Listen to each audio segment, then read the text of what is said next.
സംവിധായകനോട് മുൻകൂട്ടി പറയാതെ ഷോട്ടിൽ കൈനിട്ട് ചെയ്യുന്നത് പ്രോത്സാഹിപ്പിക്കാൻ കഴിയാത്ത കാര്യമാണെന്ന് ലാൽ പറയുന്നു. സംവിധായകൻ ചെയ്യാൻ പറഞ്ഞേൽപ്പിക്കുന്നത് മാറ്റുന്നത് നല്ലതല്ലെന്നും അത് ഒപ്പം അഭിനയിക്കുന്ന ആളെ ബുദ്ധിമുട്ടിലാക്കുമെന്നുമായിരുന്നു ലാലിന്റെ നിരീക്ഷണം. ലാലിനെ അനുകൂലിച്ചും വിയോജിപ്പ് രേഖപ്പെടുത്തിയും നിരവധി പേർ രംഗത്തെത്തി. കേരള ക്രൈം ഫയൽസ് വെബ് സീരീസിന്റെ പ്രൊമോഷനുമായി ബന്ധപ്പെട്ട് സൈന പ്ലസിന് നൽകിയ അഭിമുഖത്തിലാണ് ലാൽ ഇക്കാര്യം വെളിപ്പെടുത്തിയത്. ലാലിന്റെ വാക്കുകളിലേക്ക്.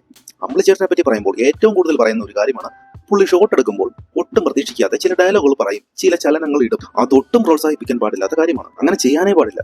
അങ്ങനെ ചെയ്തു കഴിഞ്ഞാൽ അതൊരു കഴിവായിട്ടും മിടുക്കായിട്ടും വെക്കുന്നത് ഒട്ടും ശരിയായിട്ടുള്ള കാര്യമല്ല. അത് ആ സീനെ ബാധിക്കുമോ എന്നതിനേക്കാൾ ഉപരിയായി കൂടെ നിൽക്കുന്ന ആർട്ടിസ്റ്റുകളുണ്ട്. നമ്മൾ ഒരു കാര്യം തീരുമാനിച്ചുറപ്പിച്ചാണ് പോയിരിക്കുന്നത്. ഇയാൾ പറഞ്ഞു നിർത്തുന്ന ഡയലോഗിന്റെ അവസാന വാക്ക് ഇതാണ്. ആ വാക്ക് ബന്ധപ്പെട്ടായിരിക്കും ചിലപ്പോൾ ഞാൻ ഡയലോഗ് പറയേണ്ടത്. ആ കണക്ഷൻ നഷ്ടപ്പെട്ട് കഴിഞ്ഞാൽ നമുക്കത് പറയാൻ ബുദ്ധിമുട്ട് വരും. ചിലപ്പോൾ നമ്മൾ പറഞ്ഞ ഒപ്പിക്കുമായിരിക്കും, പക്ഷേ അത് നമ്മുടെ പറഞ്ഞ ഒപ്പിക്കലായിരിക്കും. അപ്പോൾ ദുർബലമാകുന്നത് ഈ നടനാണ്. ഈ സ്വന്തമായി അല്ലെങ്കിൽ സ്പോണ്ടേനിയസ് ആയി ഇടുക എന്ന് പറയുന്നത് ഒട്ടും നല്ല ലക്ഷണമല്ല. സംവിധായകനും നടനുമായ ലാലിന്റെ പരാമർശത്തോട് നിങ്ങൾ യോജിക്കുന്നുണ്ടോ?